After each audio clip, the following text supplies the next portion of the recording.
If you own or manage a chemical factory, there's something you can't afford to ignore: public liability insurance.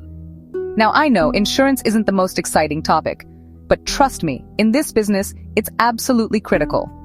Let's break it down. Chemical factories deal with hazardous materials every single day. Accidents can happen: leaks, spills, fires.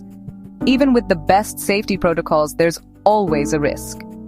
And when things go wrong, it's not just your staff who could be affected. The public, surrounding businesses, even the local environment, they're all at risk too. Public liability insurance acts as your safety net. If an accident causes injury or property damage outside your factory, this insurance helps cover legal costs and compensation. Without it, a single incident could mean lawsuits, huge payouts, and possibly the end of your business. But here's the catch: not all policies are created equal. You need coverage tailored for hazardous goods. Standard policies might leave you exposed when you need help the most.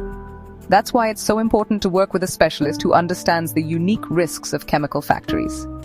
So, don't cut corners when it comes to insurance.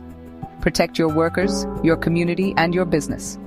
Check your policy, talk to an expert, and make sure you're covered before you need it. Stay safe out there.